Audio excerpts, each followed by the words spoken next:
Good morning, everybody. Welcome. Again, my name is Michael Graham. I'm a board member with the National Transportation Safety Board. Again, with me is our investigator in charge, Dan Baker. Today I'll be providing you an investigative update into the fatal crash of the Cessna Citation 550 that crashed on Thursday morning at approximately 10:15 a.m. Eastern Standard Time at Statesville Regional Airport in Statesville, North Carolina. Again, before I go any farther, on behalf of the NTSB, again, I want to extend our most sincere condolences to the families and loved ones of those who lost their lives in this terrible tragedy. Our representative with the National Transportation Safety Board's Transportation Disaster Assistance Division is continuing to work with the family members and loved ones of those who lost their lives in this accident. And I want to thank the family members who have been assisting our team with the investigation during this terrible time. As a reminder, we are here to gather perishable evidence.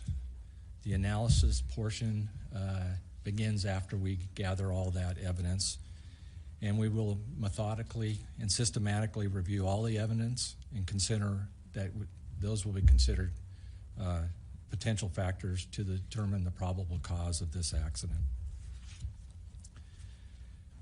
Once again, the information I provide you today is preliminary and is subject to change during the course of the investigation. I do want to clarify a couple things that we said yesterday.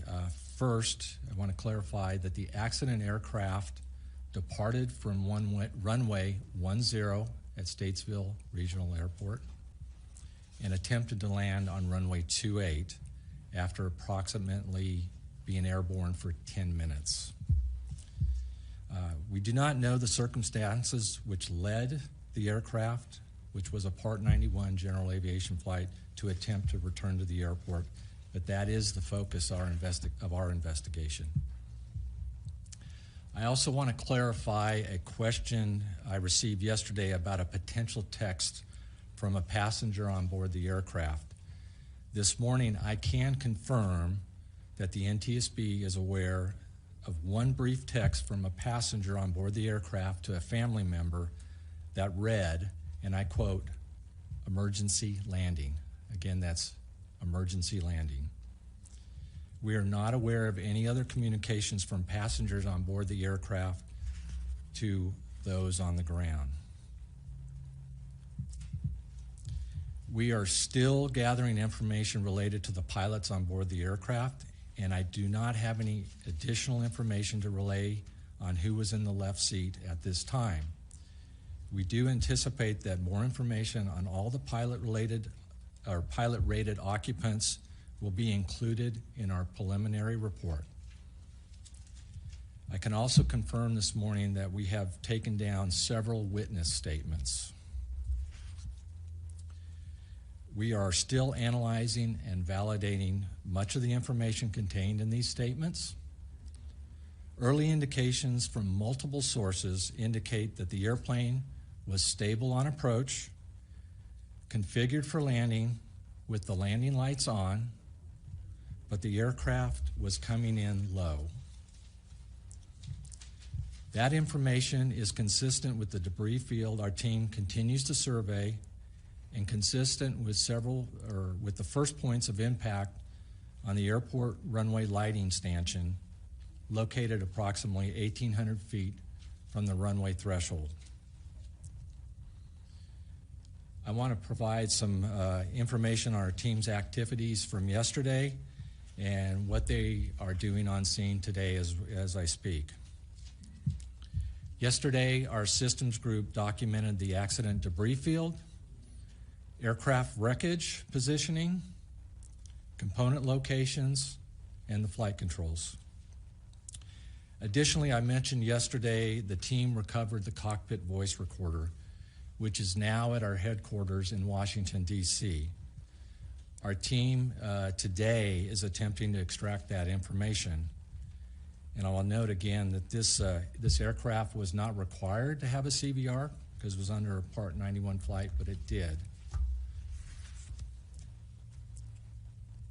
The team also recovered additional avionics equipment, one being the ground proximity warning system, a Garmin G750 display, which is also known as a multifunction display, and various cockpit instruments. We also have retained for examination the caution and warning panel from the instrument panel. All of these are being sent to NTSB Recorder's Lab in Washington, D.C., and we will determine whether data and relevant information can be recovered from these units. Again, our recorder labs have specialists that can download data from this equipment even when it's been damaged, and we specialize in this. And much of this data is very helpful to the investigators for determining the probable cause. Our operations group conducted witness and maintenance personnel interviews yesterday and viewed additional accident and security videos yesterday. I can say, as of just a few minutes ago, we do have the maintenance logs for the aircraft in our possession now. They will also try to determine the weight and balance of the aircraft and verify the aircraft loading. Our power plants group was able to examine both engines yesterday, and today the group will relocate the engines for further examination. Our drone team did get airborne yesterday, but the wind was a little too strong to do what we needed to. We did get some video footage, but we have been able to document the accident scene now as of just a few minutes ago. Additionally, the wreckage recovery and removal from the aircraft will begin today, or from the airport, and we anticipate releasing the scene to the local authorities within 1 to 2 days. I want to thank the many people who have reached out to us with videos, witness statements, other information that has been helpful for our investigation. And again, I would like to ask anybody who may have additional photos, videos, any kind of documentation, or maybe have witnessed the accident, if you would reach out to us via email at witness@ntsb.gov. Again, that's witness@ntsb.gov. Finally, I want to note that today will be our last on-scene press briefing here in North Carolina. However, I want to be clear that we're not finished gathering evidence at this time, and the investigation will continue to gather evidence. Our team will remain on the ground here in Statesville as long as necessary to gather what they need for the investigation. Additional information about the status of the investigation will come out of our NTSB headquarters in Washington, D.C., and you can follow the NTSB on X at NTSB_newsroom or on our website at ntsb.gov for any additional information on this accident. As a reminder, the preliminary report will be out within 30 days. However, the final report will be out in 12 to 18 months. We will have on-scene photos and video available on our website shortly for you all to use. I will take a couple questions here. A reminder, raise your hand when I call on you. Please state your name and affiliation. Blake Counts with WSOC in Charlotte.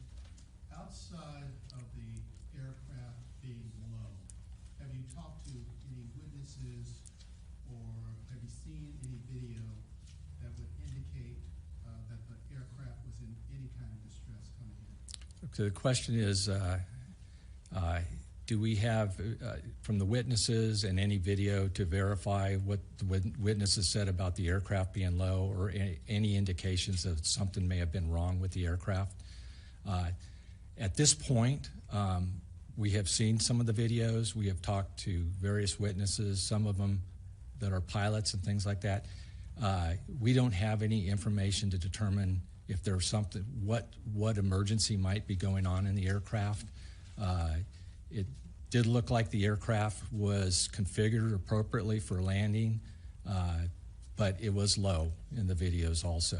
Well, we have no other indications of what might have been going on at this time. Joe Marusak, Charlotte Observer. I just thought if I could ask two questions quick. How low was it? And then also, who was the family member and who did they text? Okay. First, let me go with the first question. How low was the aircraft?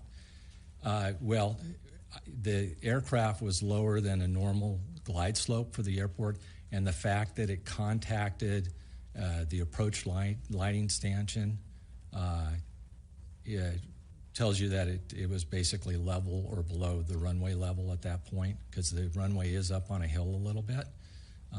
But that's part of where we'll determine exactly where it is. The other question you had was who was the family member that provided us with the text. We're not going to share that at this time. We need to be mindful of what the family's going through right now, and we appreciate them sharing that to us at this point. Is it unusual? What is the challenge of trying to figure out who the pilot was in this case, and who was sitting in that left seat? The question is, what is the challenge of determining who the pilot was and who was sitting in that left seat? At this point, we have a lot of really good information, and we're fairly confident with at least the left seat occupant, but we need to verify that, right? We need to be accurate in what we do.